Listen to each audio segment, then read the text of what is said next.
So this afternoon is about giving some examples of the companies that are in the RISC-V Foundation and what each company is doing. I think you'll see a broad variety of companies, from tools to service to chips and other things that work in the RISC-V ecosystem. So a brief introduction of each company, and then afterwards we'll go outside and you can see all the various company demos. So Sci-Fi, so that's me. My name is Jack Kang. I'm VP of Product and Business Development at Sci-Fi. Sci-Fi was founded by Yunsuk, Krista, and Andrew. So Yunsuk, Krista, and Andrew are the main inventors of RISC-V. So they founded RISC-V to commercialize RISC-V silicon and IP. So the company is based in San Francisco in Silicon Valley. It's composed of members of the original RISC-V research team that came from Berkeley, along with a bunch of industry folks. That's kind of what the left-hand side of the various companies that the industry members have joined. So Sci-Fi really has two types of products. On the left-hand side, it's CPU core IP. So Sci-Fi licenses Coreplex IP. This is RISC-V-based CPU IP. You can license them basically as replacements for Cortex-M or Cortex-A. So we call those the E series and the U series. And then on the right-hand side, other part of our business is what we call the Freedom SoCs. So we have two Freedom SoC product lines. One is Freedom Everywhere, and one is Freedom Unleashed.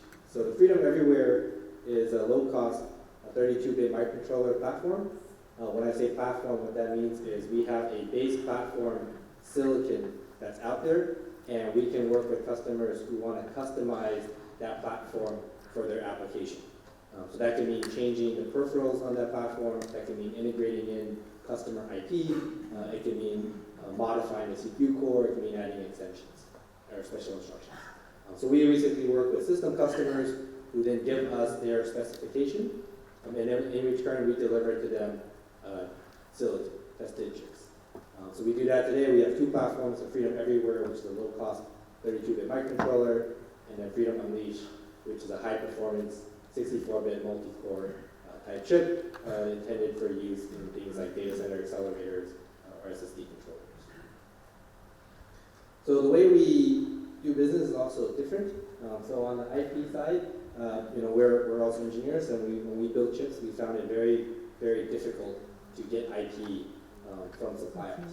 Just simply getting information, getting access to the specification was very difficult, required NDAs, lots of meetings, sales calls, and then to get evaluation RTLs was even harder. So what we've done from Sci-Fi, and we announced this last week, is if you go to our website, sci-fi.com, we have a simple three-step 1, 2, 3 to get IP. So step 1 in study, if you go to sci-fi.com, you can get all the information about our cores, the data sheets, the power, area, size. You can get all this information with no NDA, no registration, just download it. Step 2, we offer very easy evaluation. We do this in 2 ways. You can go to our website and you can download FPGA bit streams of our cores. These are free. You can download it. You can run it on an FPGA. You can use our tools. We have binary tool chains and what we call Freedom Studio, which is an Eclipse IDE environment for RISC-V development, available on our website. So you can download the tools, you can download the core, you can run it on FPGA hardware, and you can get up and going on your RISC-V development immediately. If you're looking to build a chip and you want to see the RTL and do a little bit more, we also offer evaluation RTL, also directly on our website. I think this is something that is very different and new to the industry, where you can actually go to the website, click through evaluation license agreement, and we will give you the fully functional synthesizable RTL. You can put it in your systems and synthesize it for speed and power and the exact actual configuration. Finally, step 3, you can actually buy IP online, which means we actually put the pricing on our website. For our cores on our website, the E31 and the E51, which I'll show you, we have fixed pricing, no royalty, so you can go on the website, you can see what the price is. You can configure it. It's like buying a MacBook. You can pick your different options, and some options will at dollars, and some options will not, but then you'll see what the price is, and it's very transparent, and we think this is a new way of getting IP. So we want to make it very easy for customers to evaluate and get IP. So that's one area of focus. I mentioned some of our cores, the E31. This is the 32-bit RISC-V core. This one is actually in silicon. It's higher performance than the M3 or the M4. It serves as a replacement for the Cortex-M family. This is just some information. You go to the website, it has all the different power, performance, area, different process nodes. You can get evaluation RTL, you can download it. So a lot of information is available online. We also announced last week the E51 Coreplex. This is a 64-bit version of RISC-V, so RV64 IMAC. Very performance. Where we think people use 64-bit embedded cores is inside larger 64-bit SoCs as a system or host controller. You actually want a 64-bit CPU in there as opposed to putting a 32-bit CPU in a 64-bit system. Or there's embedded applications that can take advantage of the 64-bit address and SSD controllers networking as an example. So that's the IP side of Sci-Fi. On the Freedom SoC side, which I briefly talked about earlier, we help customers build custom RISC-V silicon. So in that case, customers give us their spec or IP, and we give them custom RISC-V chips. Now what we do is based on these platforms. So Freedom Everywhere, Freedom Unleashed, we will do customizations based on something close to that. At the last workshop, we talked about the Freedom Everywhere platform. Customers working with us want samples. We can get custom chips of Freedom Everywhere for under $100,000 US. So $100,000 US, to get samples of a custom chip is pretty good. This is the chip we announced last November. You can purchase this chip on our development board. This is the Freedom E310. It's the first commercial RISC-V silicon. It's a full SoC, so it has an E31 CPU plus various peripherals associated with it. It runs at 320 megahertz in a 0.18 process. Krista actually showed this slide earlier, but it really had silicon-proven data. I think prior to this point, as a general RISC-V ecosystem, there was a lot of questions about how good is RISC-V compared to other architectures, and will it be proven in silicon? Once you have silicon, people can measure the performance, people can measure the power.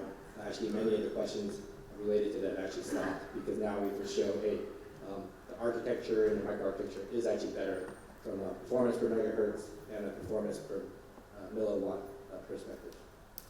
Right. So finally, this is my last slide. We have the Hi-Fi 1 board. You can go to that website and you can buy it. It's available internationally. We've sold to over 40 countries. China is actually one of the top countries who've purchased this board. So this is intended for software developers who want to develop software for RISC-V and get silicon. So what we're demoing is we got a couple of these boards along with our FPGA systems. You can see Freedom Studio, which is our software development environment, up and running, as well as other interesting things on our course.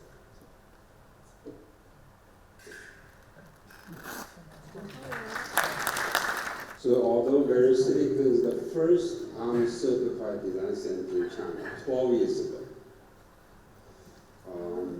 not because I'm Berkeley alumni, actually I'm undergraduate computer science. That's on IOC Day for many, many years, and graduate ECS. In fact, I'm the president of Berkeley Club in Shanghai. So I just had met the dean last week, 2 days ago, at Berkeley. I received the Distinguished Alumni Award from ECS. So I'm very close to Berkeley. But also, I think we very interested. Same as 12 years ago, we did that's very early on. We worked on. We are the member. We are quite early member for this year. And the VeriSilicon has 15 years ago, we have 650 people worldwide. We have Silicon Valley. We have GPU architecture, Silicon Valley. We have DSP architecture in Dallas. We applied DSP from Aerosol Logic 10 years ago. Most people still there. And of course, our main engineering in Shanghai and the Chengdu, mainly in Shanghai, 400 people in Shanghai. Now we call the company Silicon Platform as Service. That means we have no product. For example, the Xbox Connect, this actually shipped in us. This the prime sense easier company to sold to Apple, right? And virtually every iPhone 7 and iPhone 8, we have chip. All the Samsung phones, Google Chromebox, we come with all the chips, but you never see our names. We are a service company, as you know, 20, 30 years ago, the foundry, wafer foundry, outsourcing manufacturer, create a whole industry of fabless company. I think this is design like models. We tape out 1 chip a week, 50 chips a year. This is virtually all, we work with all the foundries, all flavor of 28, and we already shipped 14 FinFET, more than 2,000 wafers. We have designed 10 FinFET, 10 FinFET. So really is first class design, they're all in Shanghai. Now, what do I mean by platform? For example, the automotive, we are number 1 in automotive LCD clusters, number 2 in the in-vehicle infotainment. This is worldwide. This is not China brand car. This is worldwide car. So also 7 out of 10 OEMs. 7 out of car OEMs. So let me show you. For example, this kind of things is by GPU. It's not. You want a future car, you don't want to see the number display, right? Something like this. So when we work with Ford, in order to sell, you first need to draw this to them to see this is the interface. Now, because today, one of the things that this file can work with GPU or other, this is very important. That's why we would like to really work with this file on this kind of applications. And of course, lots of applications. Now, recently, last Friday, right? C919, first test flight. We have some play there, and also Google Flying Car. I mean the secret project. Okay, actually our GPU inside also. Another thing today mentioned is RISC-V support AI, because this is a new one. Because not computer came 20 years ago, not AI. I think this is another thing we interested about AI. We did a lot of vision processor. This is all kind of visions we are doing. I think it's better to show some pictures how you see. This is how quickly you can identify the object in real time tracking, all these things, and also. So we work with photo lineation. You can see the on the right up corner, you will identify the impression if you understand this people angry or driving or what expression, or you maybe give some light music or someone for sleep, right? So there's lots of AI things. I think it's good to work with CPU, not just you can use CPU, but sometimes you need as a co-processor, right? And for example, the vibration, you see that on the left and right, right? In the stabilization, stabilize, right? All those things probably include the algorithm hardware rather than on the process. If you real time want to try to do this, it's not easy, right? You can see how to zoom in the pictures, you see left, right, how to stabilize, right? Now, I see this platform as service to have other platforms, right? The surveillance, IoTs, communications, right now MediaTek, high silicon, ZT, Optic, Lloyd Plus, okay? And then we have audio, this DSP, very strong, voice, audio. And then we have GPU, of course. This is GPU many years. And those are the CPU, maybe those Chinese, but you can see the logo. Those are the, from 2009, there's many China government have many attempts to develop own CPUs. Every CPU developed in China, we are partnering. Right? Of course, we try to move high-end GPUs. Right? Those are those complete platforms. So we call ourselves a DPU, not CPU. We coexist with CPU because we're audio, video, other things. So the last slide, we don't sell product. I think better to sell platform service. Even better you sell experience. That's why Intel changed the logo from inside Intel to experience what's inside. That means Intel have to be outside. Okay, thank you.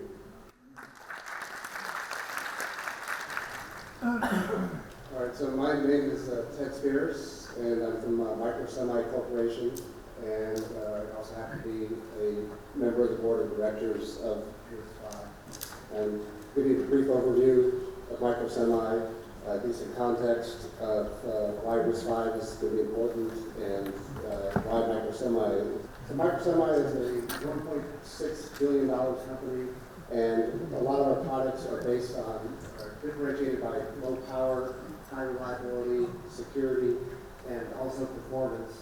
And we service high barrier to entry markets that we think are profitable, and we can be, our differentiation matters. So aerospace, defense, communications, data center, and industrial. So this, as an example of all of those markets, so we're 23% data center, 36% communications, 26% aerospace and defense, and 15% industrial. And basically, we're in all the big accounts at all these companies with a lot of products. So the division I represent, it's called the SOC group, does our FPGAs. So we'll start talking a little bit more about our FPGAs.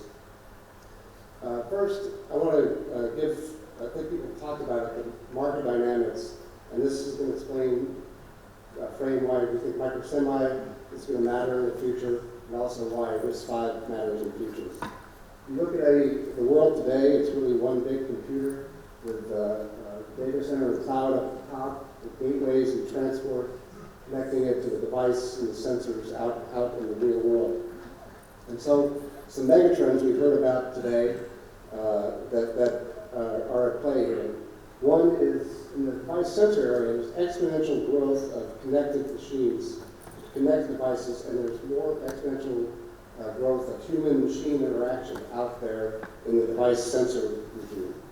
And then in the gateways and transport and the data center cloud, it's the end of Moore's law and Dennard scaling that are really, megatrends that are really affecting how these, the architectures, the needs, the innovation challenges in both these areas. So both these things lead to, power used to be, nice to have, and now power is a zero-order constraint in all these domains. In the device sensor, you've got constraints. You want to get 10 years of operation on a AAA battery or power over Ethernet. You have 24 watts connected to wire on IP cameras, and you have something like that. So your sensor has limited power to run on. And then in the gateways and transport, the gateways area where you're aggregating all the data from centers and sending it back out to the cloud, all this equipment has to pretty much resides in something we call fanless enclosures. So these are a lot of work being done, usually screwed to a wall outside a building somewhere, no fans, and increasingly more work has to be done in those devices. And then when you get to the cloud, you have the fixed power budget and 20-year lifetime, $6 per watt per year to run these data centers, and an expectation in Moore's law, all you do is put a new Intel board in every 1.5 years, with that same power, you double your capability. But that's no longer the case. So what are the solution trends we see? One is compute workloads are being pushed from the cloud out towards the device. Reduces latency and also reduces power if you don't have to transport the data. And then also hardware security solutions. So all these devices are out in the open, and they're under threat of not only network attacks, but also hardware attacks. And we see increasing need for hardware solution trends. And the need for reliability and safety is also increasing because of the human-machine interaction that's going on. And then moving out to the cloud, we talked about a lot today, heterogeneous compute paradigms and accelerators as being a solution trend out there. So highlighting here low power, security, and reliability. That's what, if you look at my group, microsemis, FPGAs, and microsemi in general, we're all about low power, security, and reliability. And we're really focused, as an FPGA company, we're differentiated because we're not targeting the high end, the clouds and the data center. We're targeting really where these things really matter. And it's the low power and the fanless enclosure. So we can do something in 5 watts when it takes a competitor 10 watts to do. So talking a little bit about reliability, we've got a huge heritage of reliability, and we're Microsemi, you see there in the middle there. Microsemi flew by Pluto in 2015, so Microsemi is all over the solar system. We're also in airplanes, so we saw, I think we're on the C919, but any Boeing airplane that you get onto, Airbus airplane, hundreds of thousands of Microsemi FPGAs on each of those airplanes. So reliability has been part of our story for a long time. Security as well. We have a room-to-tune security thought into our whole product architecture, starting with secure hardware, which enables you to do secure designs on top of that, and then with that secure design, you can secure your data. So we have hardware and solution technologies that build on a strong foundation and allow you to implement really best-in-class hardware security functionalities. And low power, I'll give you an example. Today we just announced a 28 nanometer flash FPGA family that is 50% or about half the power of existing SRAM FPGAs. So huge savings in power, best security, and best reliability. Then our tool suite, we have tools to access these FPGAs. We call that Libero. You can download Libero for free if you want. And we have both FPGA design flow tools as well as the embedded software design tools. We have a software IDE based on Eclipse where you can write code and target RISC-V with our soft console tool. So back to market dynamics.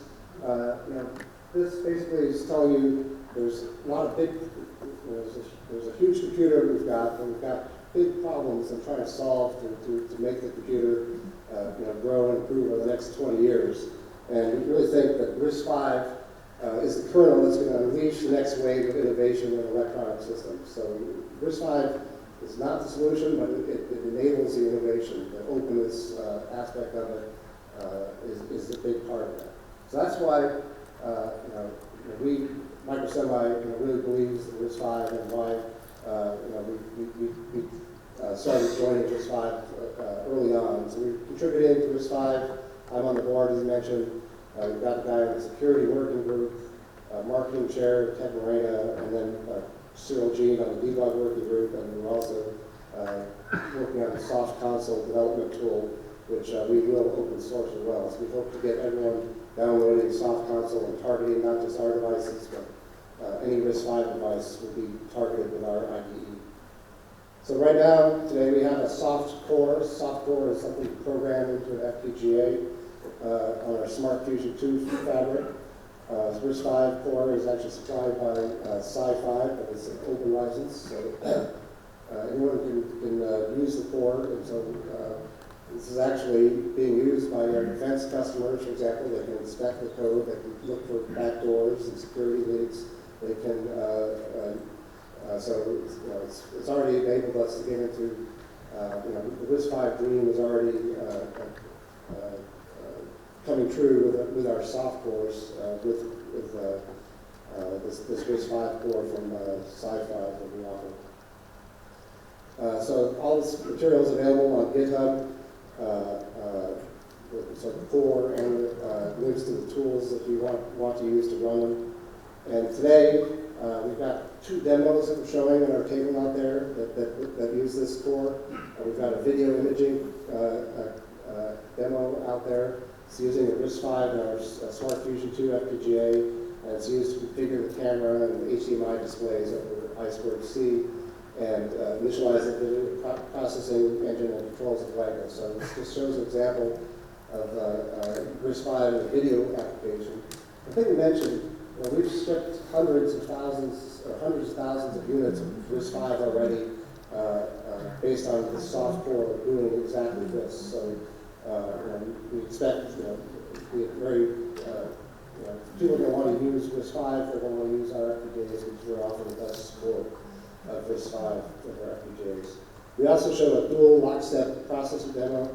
So lockstep is a technique you can use for both reliability and security. Those are two of the things I mentioned earlier. So we have a demo showing how we've got two RISC-Vs and we can detect errors that are injected into the system, and that's all part of building either reliable or secure hardware. Thanks. Okay, good afternoon, ladies and gentlemen. Thank you for your time. Like all the other speakers here today, I would like to say that CODASIC believes in RISC-V, and we are fully committed to the success of the RISC-V standard. The focus of my brief presentation today will be how our approach to IP at CODASIC is different, and how it represents the best choice of the RISC-V IP for your next projects. Our RISC-V solution consists of two parts. Of the processor model, we call it CODASIC, and the tools that turn the model into a customized IP core. It is called CODASIC Studio. Our CODASIC processors implement a wide range of RISC-V ISO extensions. They are fully RISC-V compliant. They are currently dedicated mostly to embedded applications and are in production used by several of our customers. And we are currently implementing also a new version which will support the Syntacore and operation systems, and we will call it application core, and it will be announced soon. The real strength of our solution, however, comes into play once you use CODASIC Studio. Thanks to CODASIC Studio, you take the processor model, you can customize it, optimize it, you can enable, disable an extension for a dedicated application or your specific needs in the company. CODASIC Studio is a Eclipse-based development environment from which every deliverables are automatically generated. I will talk more about it in the following slides. So, when you have an application, you can profile it in the CODASIC Studio. You can identify the peak points. You can either create it, configure the right extension of the core. You can add an extension of your own, or you can create some hardware optimizations. So then you generate all the resources and the tools, and at the end of the day, you have a very good performance. We already implemented several of extensions thanks to our tools. And the first, you can see, is a VSP extension for company A. It took just a couple of days, and it was 60 times faster than the original version. We also implemented IES cryptography extension for company B. It took just 1 day, and we were able to achieve 8.5 faster solution. And extension, our field multiplication extension, took just 2 hours and achieved 3 times improvement in performance. In addition, we prepared for you a short video, so you can find it on the YouTube, on this link, or at CODASIC webpage. And it is showing how CODASIC Studio can be used to customize the Berkeley core for dedicated application. It is IR application, so please watch it, provide us feedback. It is very, very valuable for us. Customizations and optimizations in CODASIC Studio are possible thanks to our unique automation technology, which you can see on this slide. At the higher level, you have the processor described in COBOL. It is our architecture description language. From this high-level description, it is possible to generate automatically all the software tools needed by designers, like compilers, assemblers, linkers, instruction networks, site calculate simulators, profilers, debuggers. You can generate the RTL representation of the processor in VHDL, Verilog, System Verilog, System C, and even you can generate the complete UVM verification environment for the customized core. So I will talk much more about verification tomorrow in my presentation, which was prepared in collaboration with Mentor.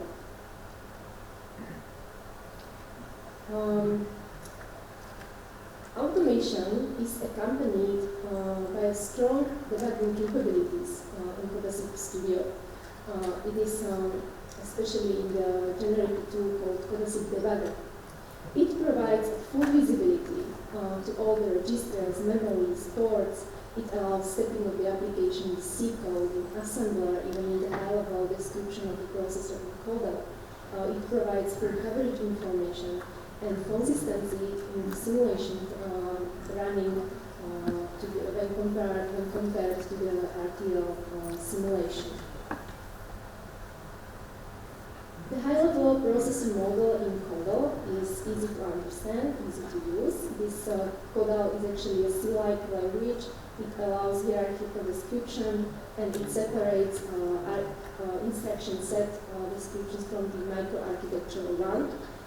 This allows us to achieve a high level of optimization for the customized cores. And Codal is already being used as a base for many processor design architecture courses at universities in Europe and in US. For example, here you can see a link to the University of Colorado, who are preparing the new course for Codal and also RISC-V. When you are uneasy about using another high-level architecture description language, we understand that, and that's why we generate a very well-structured and readable RTL. It even contains link to the high-level Codal model, so you can always relate the high-level constructs to the constructs in the RTL. And also, thanks to the well-structured, it allows manual changes to the code, so it's up to you what you use. To conclude, the most important choice is the choice of RISC-V. But just after that, Codasynth is the obvious choice for the RISC-V versus the IP. Thank you for your attention.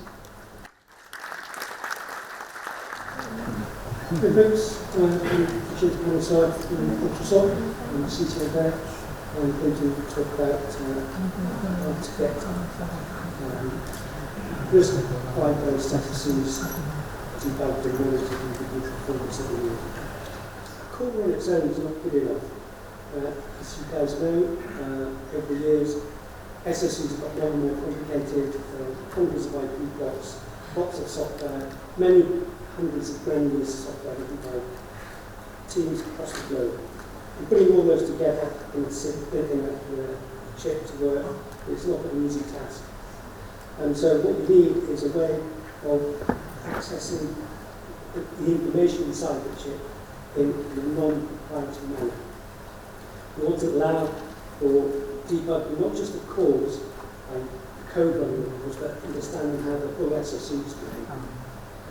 And so what we need to do is provide this so that you can use any core, any combination of cores, and provide it so that we can look for information that triggers other blocks to do something things without being constrained. So that's what Ultrasoft does. Ultrasoft is based in Cambridge, in the UK. They're part of the RISC-V Foundation. They're part of the RISC-V debug task force. And we started to work on RISC-V processing choice. And as I said, we deal with another SOC, but it's an area that is quite important for understanding how the chip is behaving. We provide silicon IP and tools that help with on-chip analysis, debug, and because we're monitoring non-intrusively, we can look for things that should happen, that haven't happened, or things that have happened, that should happen. So we call this fair security. We provide silicon IP and tools that help with on-chip analysis, debug, and because we're monitoring non-intrusively, we can look for things that should happen, that haven't happened, or things that have happened, that should happen. So we call this fair security. We work with a number of partners, some of them are here today, Focus Incubation, Imagination 2, we work with tools vendors, Cloudpack, and the IP that we have is certainly proven. It's been in several generations of leading customers, Microsoft being one of them. So the way it works is that in a target system, you will have the green, that's your target system. You have an interconnect with a bunch of blocks coming off, then maybe processor cores, DRAM controllers, security engines, and so on. And what we provide is 3 classes of IP, and they're in the blue box. The first class of IP are analytics modules. Most basic is process analytics modules. This is your classic run control. This is where you do your single processor debug. But we have some more smarter analytics modules on the bus monitors. These allow us to observe transactions on the interconnect, protocol aware and transaction aware. We also have a generic status monitor, which allows for observing generic signals and creating a set of conditions in which to trigger other monitors in the SoC.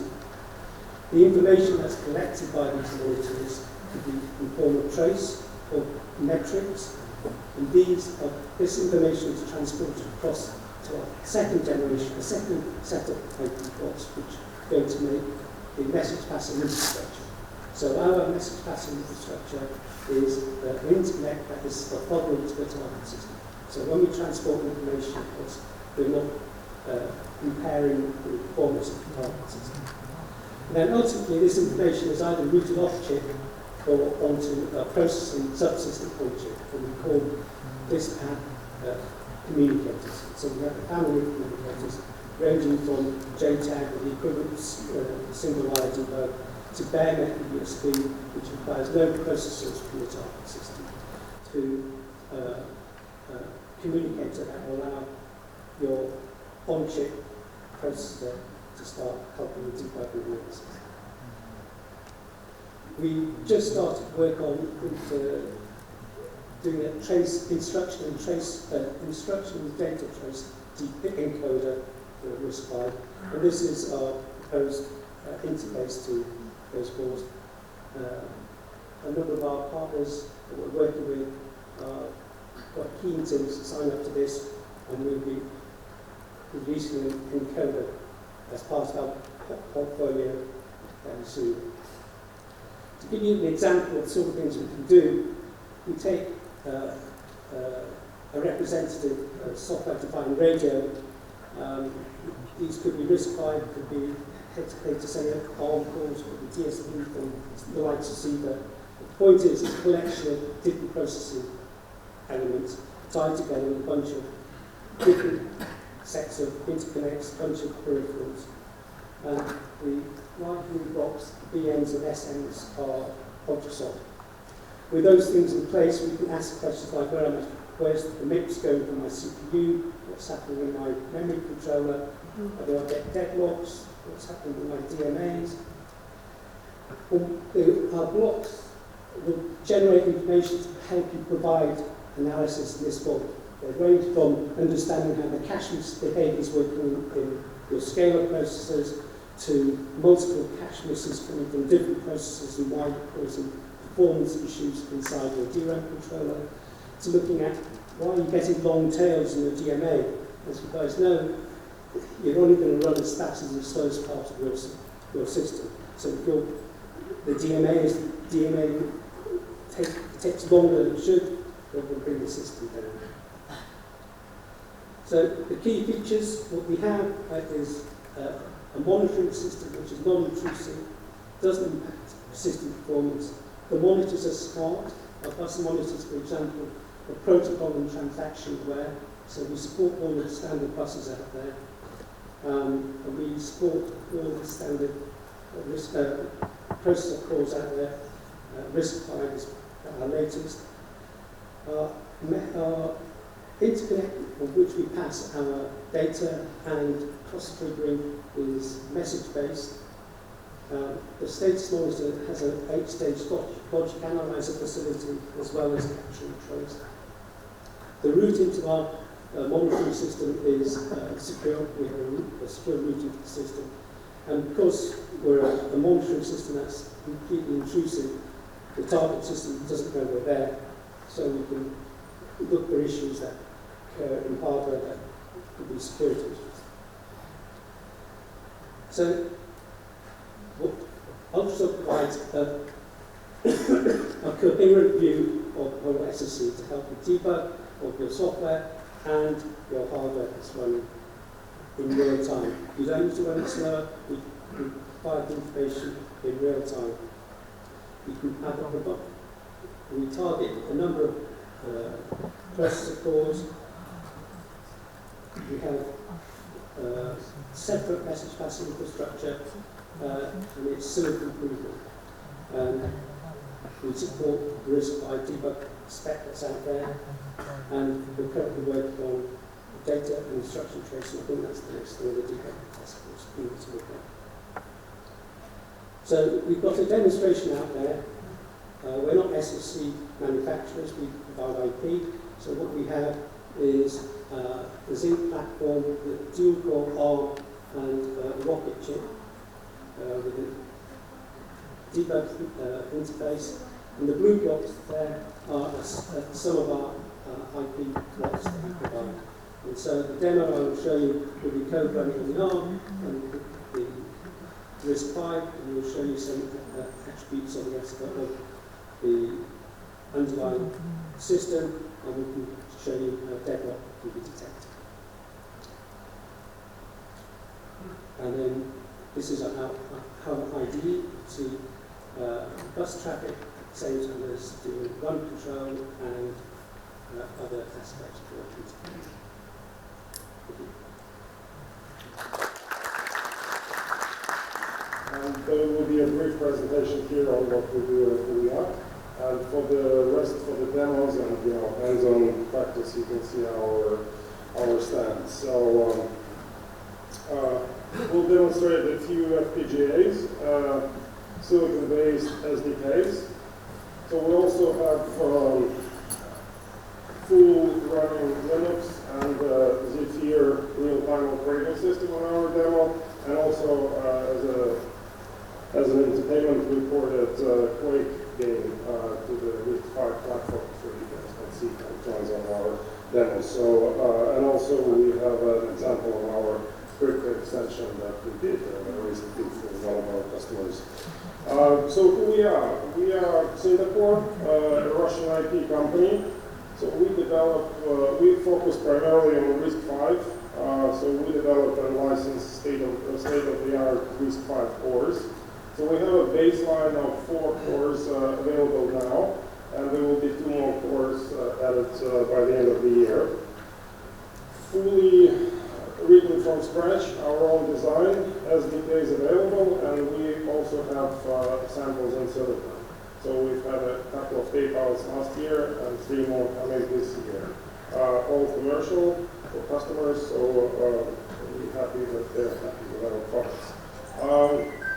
So besides the baseline products that we have, we specialize in customization services for our customer needs.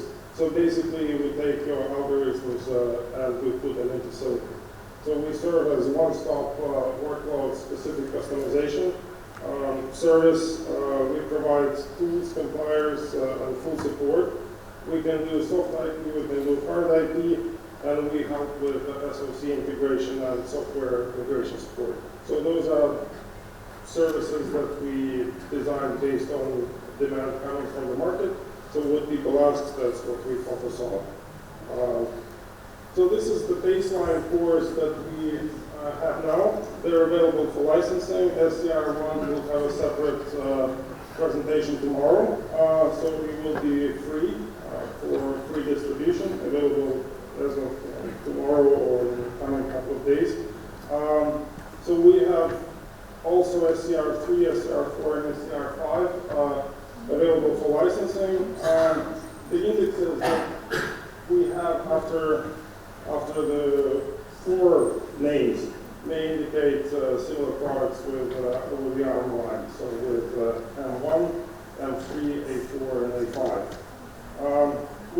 that characteristics, if you like, you can go to our stand and give you all the leaflets and templates. But basically, those are the powerful lines for microcontrollers at this stage, with the exception for SCR5, which is an application-specific processor. Silicon proven as well at 28 nanometers. So we have baseline port. As I mentioned, our specifics is that we can provide customizable extensions.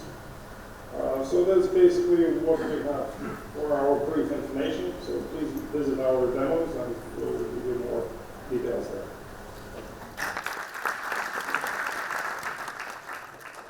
Good afternoon. I'm Larry Lapidus. I'm from Empirist Software.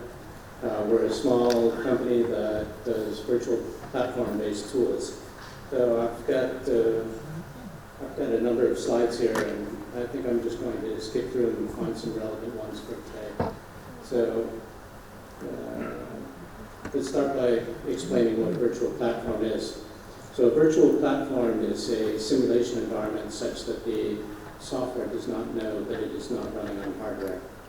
It's a set of instruction-accurate models that reflect the hardware on which the software will execute. It could be single SoC, it could be multiple SoCs, a board or a system. It's a virtual platform. There are no physical limitations. A key thing for the virtual platform is that it runs the executables compiled for the target hardware. So you're not compiling for the x86 host, you're compiling for ARM or MIPS, or in this case, RISC-V. Models are typically written in C or System C. The models for individual components, an interrupt controller, UART, Ethernet are connected just like in the hardware. And these peripheral components in the SoC can be connected to the real world using the host workstation resources. So this can be keyboard, mouse, screen. It can actually go out to the internet with the Ethernet. It can use USB. So this is just a quick schematic of something that can happen. And actually, the run log over there on the right shows a simple bare metal application running on RISC-V, and running, actually that application there is running at well over 500 million instructions per second. So I think every other presentation here has talked about the hardware. Again, what we're doing here is looking at software, and it's our belief that RISC-V is actually no different than any other processor out there, in that it's really, in the end, all about the software. It's software that's differentiating products, and this is what these virtual platforms will help you do. Empirist, I think we might be the newest member of the RISC-V Foundation. We joined about 2 weeks ago now. What we've got at this point are platforms and operating system combinations available for free download from our Open Virtual Platforms website, ovpworld.org. They're bare metal examples, and also getting ready to put up what we call extendable platform kits. These are operating systems on virtual platform implementations of actual hardware platforms. We've got models right now of the RV32i, RV32G, and the same thing for the 64-bit, and we've got a couple of others under development here. And these models can be used in C, C++, System C, TLM2 platforms, and also can be used with third-party simulation or simulators and environments. So, pretty simple message here. I actually, when you boil it right down, is if you care at all about the software that's going to run on your RISC-V processor, on your RISC-V SoC, then please come and see me out there, and let's talk about software. Thank you very much. Hi, I'm Louis Parks. I'm with CRF, the newest member of RISC-V. But stay tuned, there's 3 more days to the conference, you never know. Anyways, I'm here today to talk about our solutions. We provide authentication and data protection solutions, specifically public key or asymmetric methods that will fit and run on very, very small devices. Just as a general introduction to the company, we've presented, even though we're hours old in the organization, we have been presenting, I guess, since last July. We've been participating in RISC proximity conferences.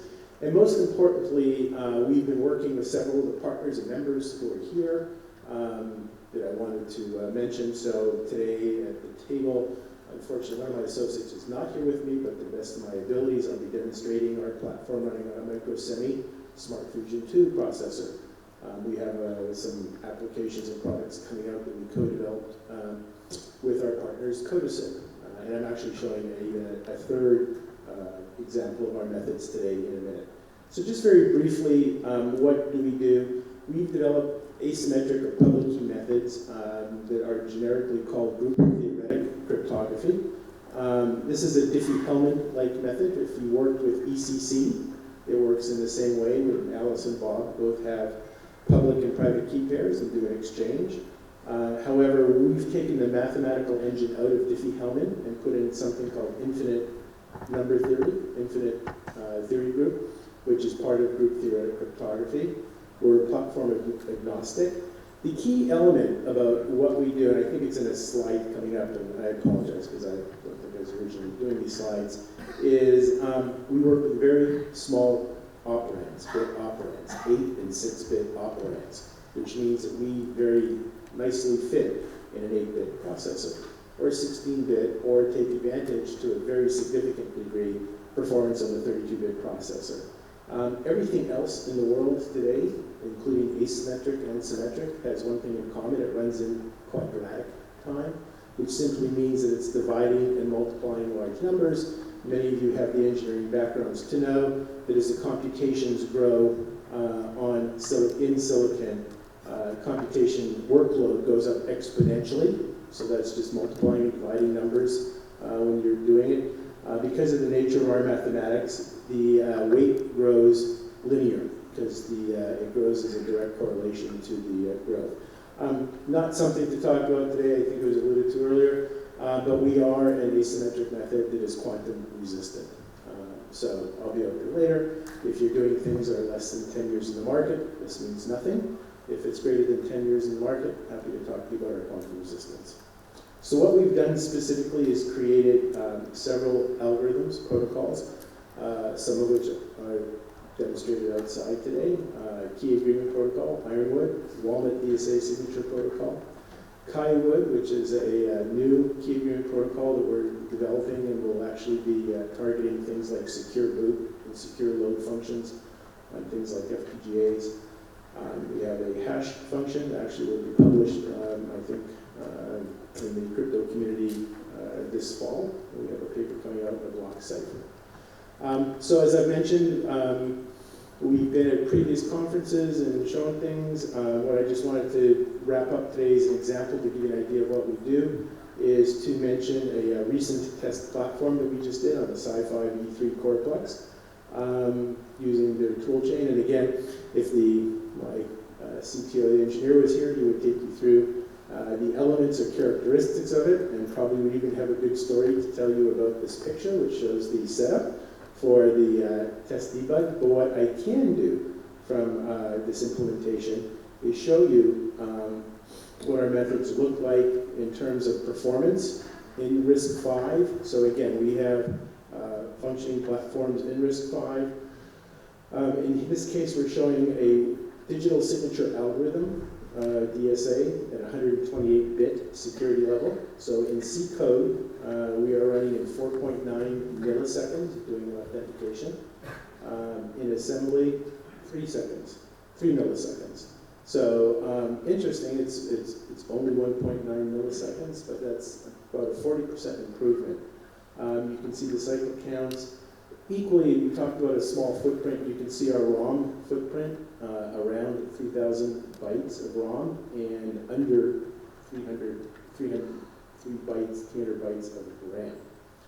So again, very, very small footprints in terms of what we're doing here. And again, benchmarks are a very difficult thing, and I say this before the next two slides, because we've done some things, particularly again on micro-semi products, that showed significant performance differentials. But using ECC, elliptic curve micro ECC, as a comparison, here are two C implementations between us and them. And again, you can see the difference where we're getting about a 42x improvement in performance. Again, if you're doing a low resource embedded platform, these performance enhancements also translate into low energy. So if you have a power focus in terms of what you're doing, we can provide a significant improvement in terms of power consumption over a platform like ECC. Finally, as a throwback, if you weren't here in July, this is a slide of which, for our other two partners, this was some work done on a micro-semi platform by Codicip, and I should add, where they spoke earlier about getting a 3x improvement with their tools. In fact, with only a 2% increase in resources, we saw a 3% improvement, a 3 times improvement by doing the special instruction. So a significant enhancement by using the tools. And again, you can see we're comparing our verification platform against micro ECC. Before the extension that was referenced earlier, where we're getting a 63 times performance improvement on a micro semi-smart fusion, and after the 2% additional resources, 178 times faster. So again, we provide a very small footprint, quantum resistant, low power, low energy solution for public key asymmetric authentication. And we have a small table buried at the back, and anybody's interested, happy to talk to you and offering software development kits. Thank you.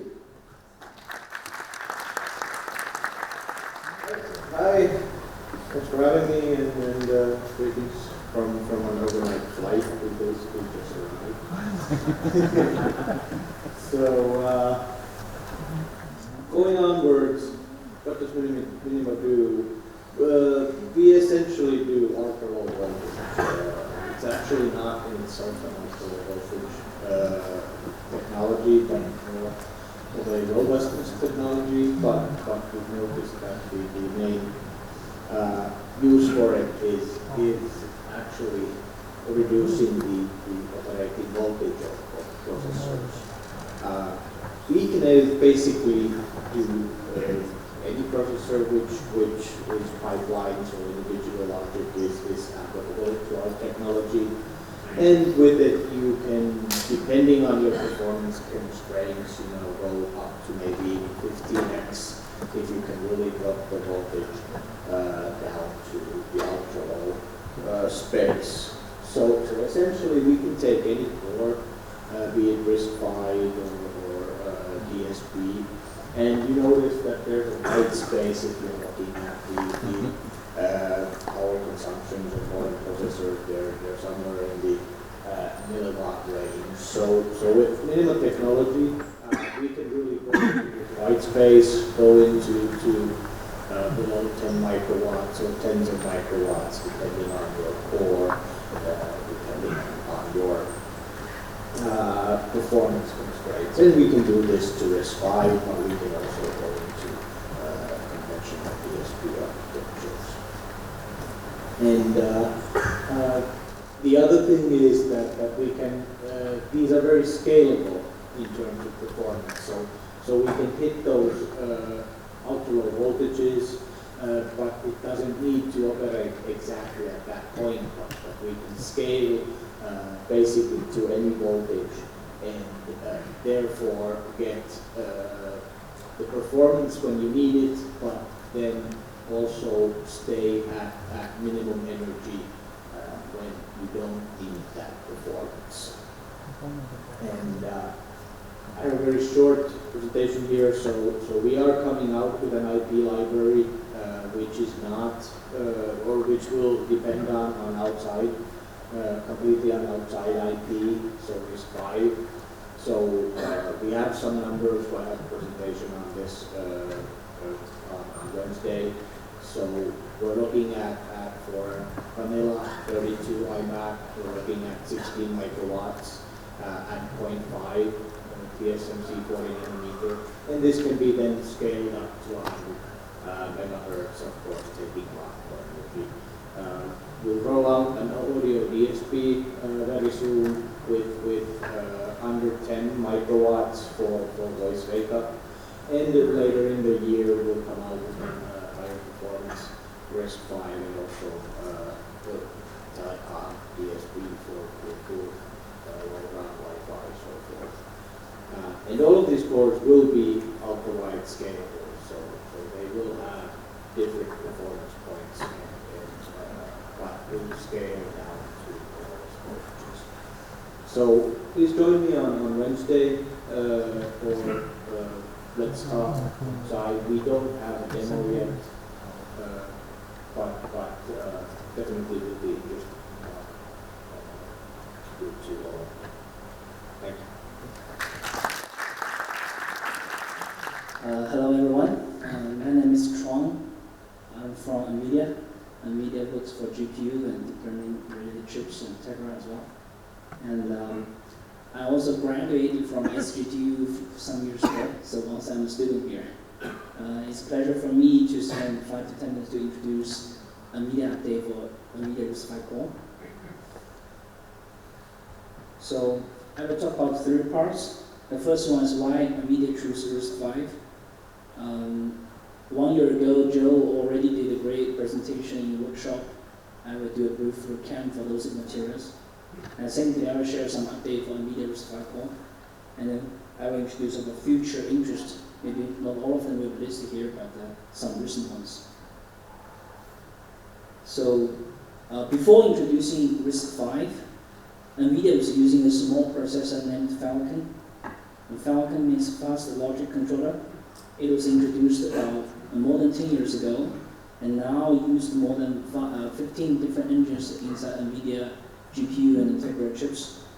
So those engines including NVIDIA video, camera, USB, security, deep learning, related things.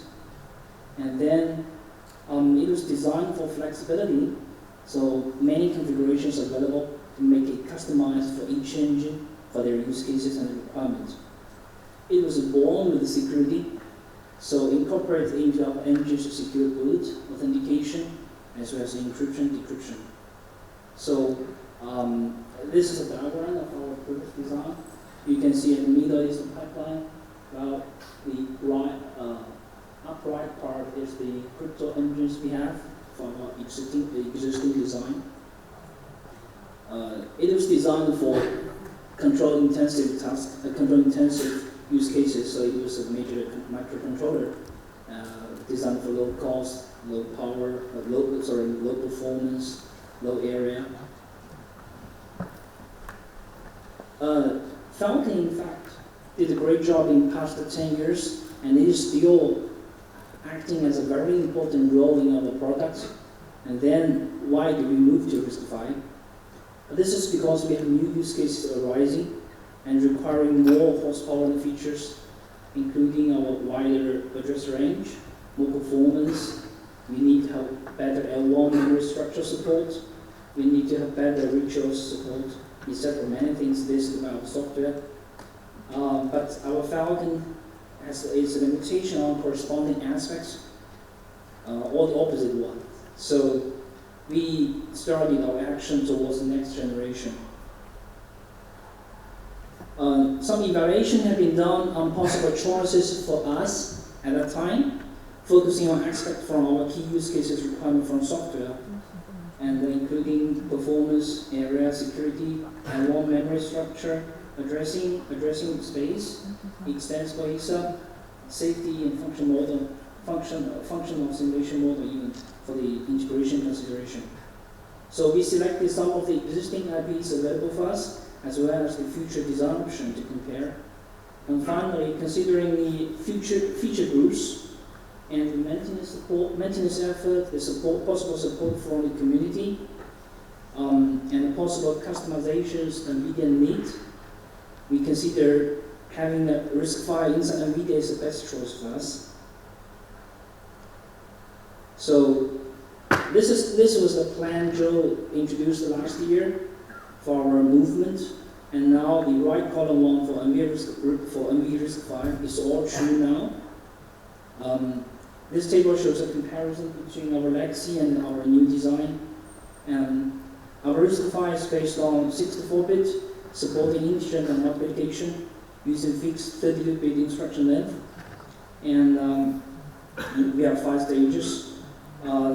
We are single in order issue, out-of-order execution using RLB, and we support configurable L1 memory structure, having better branch protection other than Falcon, and we also customize the region-based protection for NVIDIA.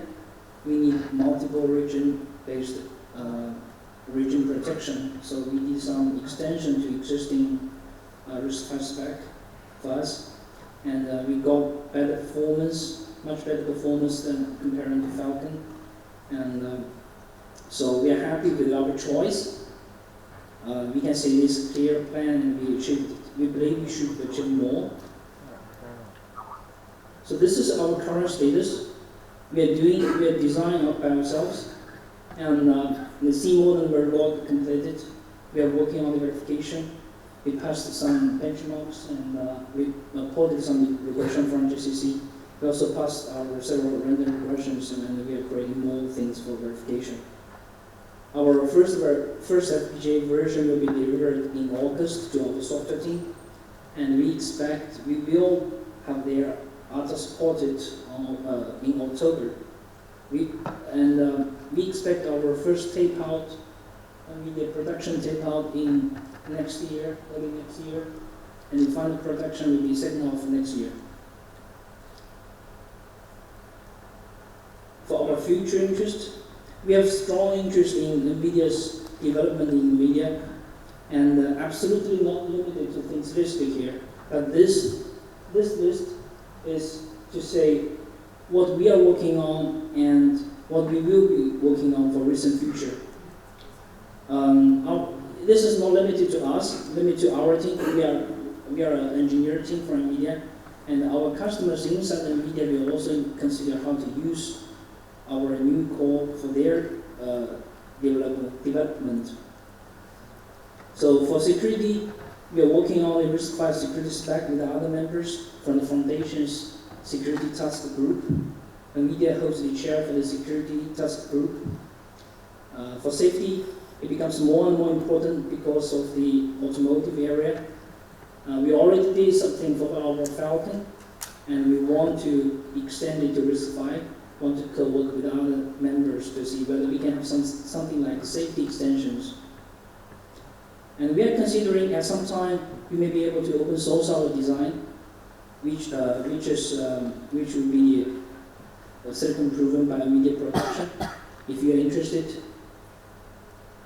I'm not sure how many people from NVIDIA are still there. We have 2 guys sitting there. Yeah, you can raise your hands. We don't have demo today, and I talked to some boss to bring some afternoon tea. Hope you enjoy it. And you can talk to our members if you've got time to talk to them. Thank you.